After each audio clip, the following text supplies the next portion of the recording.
In this video, we're going to be building a custom chessboard made from walnut and maple, as well as resin printing each of the pieces to truly make this a one-of-a-kind set. You'll want to stick around for the full build because later in the video, I'll be going over how I plan to give this chess set away to one of you guys. Before we jump into this build, I wanted to go over why I'm even building this. My next project is an insane end table for Bama Bass that will have a replica of his pond CNC'd into the top of the table. This will include all of the structure 3D printed, LEDs, and much more. Since I've never done any real woodworking, I thought this chessboard would be a great project to learn how to use all the tools as well as learn the ins and outs of resin printing. Because ultimately, I really want this table to turn out perfectly. Now let's get on with this build. I'm going to start off with measuring some lengths that I will cut this rough lumber down to. This chessboard is going to have 2-inch squares as the playing area, and chessboards are made up by 8x8 pieces, so I know I will need at least 16 inches. I did leave these boards a few inches long, so I could come back after the glue up and trim up the edges to make them perfectly square.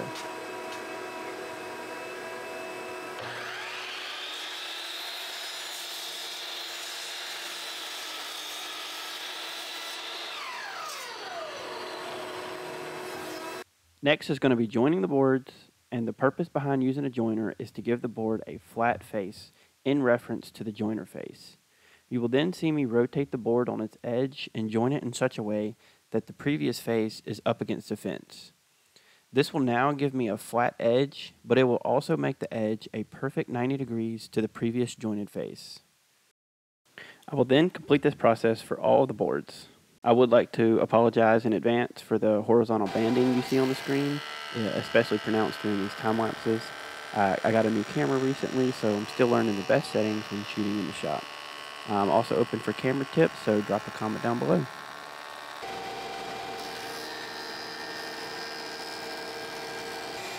Man, I just love seeing these close-up shots of the joining process. It really shows what's going on here.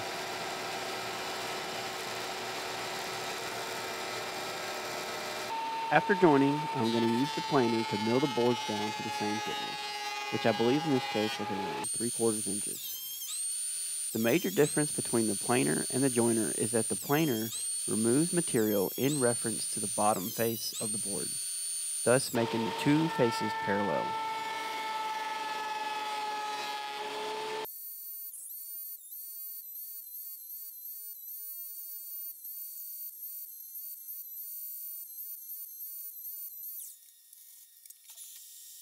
We finally got our boards all milled down, and it was time to cut them into 2-inch strips and get them ready for our first glue up. I'm using a table saw here to cut these strips, but any track saw or circular saw with a straight edge would work. The benefit that a table saw has is that the fence doesn't move for each cut, so it guarantees the same thickness, which you'll see why that's a benefit after this first glue up. I almost forgot to put this tape down, which would have been fairly tragic, but I didn't. So let's keep going. I'm going to lay the boards out how I like them, and then I will flip each board up on their edge and apply the glue. I used the nicest glue roller that I could find. I read somewhere that there is no such thing as over clamping, so no judging allowed on the amount of clamps I used. The small boards with tape that I am clamping near the edges have been run through the joiner before tape. The idea with these boards is to keep the whole work surface flat and prevent distortion caused by the clamping force of the larger clamps. While we wait for the first glue up to cure, let's work on the design of these chess pieces. Since this was meant to be a woodworking type project, I didn't want to spend too much time designing all of these chess pieces. So to speed things up a little bit, I was able to browse through Thingyverse and find a style that I liked. Shout out to Ethan Human for designing these. The only modification that I wanted to make was the ability to add weight to the chess piece, because I was afraid just the 3D print alone wouldn't weigh enough to make the pieces feel legit. These models downloaded as STL files, and the only way in Fusion 360 to modify the physical body is to convert it into an object. As you can see, with the model imported, you are unable to sketch on any face, meaning you can't modify this body at all. So the first thing I do is generate some face groups, and then after that completes, hit the drop down on the mesh tab and then click convert to mesh. I've had pretty good luck on simple models with just leaving all of the parameters default, and then once you let that run, You should now be able to create sketches anywhere along this body. As you can see, I'm going to start with creating a sketch on the bottom, which is going to just be a circle that I'm going to extrude. And what I'm doing here is creating a place for me to hide the weight of this part. For the weight, I am using washers, and I am using the McMaster-Carr feature to quickly bring in different sizes and thicknesses to determine the best fit for this project. I will link the parts and my modified chess piece files down below if you would like to build your own set. Before we can throw these files on the printer, we have to make some machine readable files that tell the printer how to move and how to print. I will be using this software, and man, I swear the names for these programs keep getting more and more interesting. Anyways, what I've learned so far is to print pretty much every object at 45 degrees, which is totally different than the standard FDM printing one. The idea with printing at this angle is stronger prints, layer lines that hide even better, and the resin drains off the print as each layer cures. The way this resin printer works is by using UV curable resin, which is cured by a UV light that passes through an LCD screen. The key is with the LCD screen, as for each layer of the screen it will turn on and off some of the pixels to make the correct shape for that layer. This can be seen on the right hand of the screen as I scroll up and down through the part. The beauty of this comes when printing multiples of the same object or multiples of a bunch of different objects, because since the exposure time is the same for that layer, the print time would be the same as if it was for one part on the bed versus 100 parts. This is why using this printer made perfect sense for making chess pieces. Let's quickly go through the process of resin printing.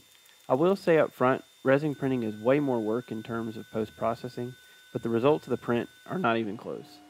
Both types of printing have their places though. First, we're going to start off with filling our vat with resin. This is the tray that holds the resin above the LCD screen. The up and down motion you see is each layer getting exposed to the UV light, and then the build plate will lift and reset for the next layer. This ensures that new resin is getting under each layer every time. Once the print is complete, I will take the build plate off and break the models free. Before I take the supports off though, I will run the prints through an isopropyl alcohol bath just to clean all the resin out, as this resin is toxic. Now for the fun part of removing the supports. And lastly, I will place the pieces into a curing station that uses UV light. Once this process is complete, the models are safe to handle.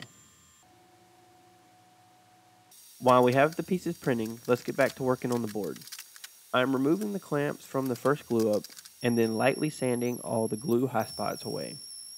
To square up the ends, I'm going to use a miter saw here, and I'm using the long edge as a reference against the fence. This will ensure that it will be a 90-degree cut. I am going to now use that mitered cut edge as a reference against the table saw fence and cut the board into more strips. The way that I guaranteed the thickness of this cut was the same as the previous strips is that I did not touch the table saw while the glue was curing, so I left it in the exact same spot. This ensures that each square is going to be perfectly square. Then it was just a matter of gluing up and taking extreme care to make sure all of the corners lined up, because once the glue set, there would be no fixing it, and this would be a scrap project.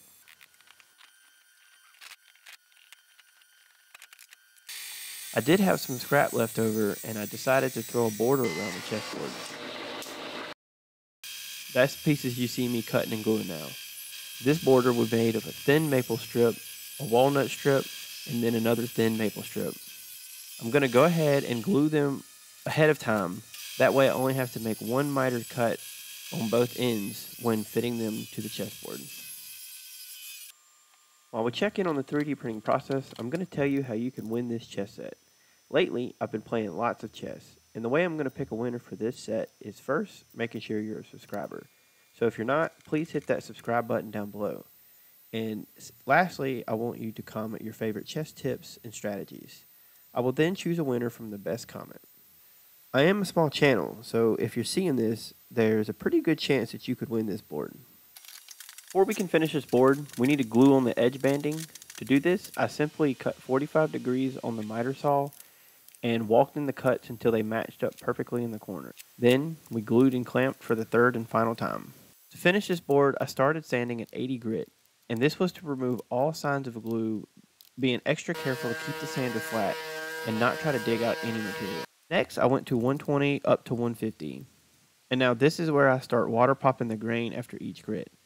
I sanded up to 320 grit.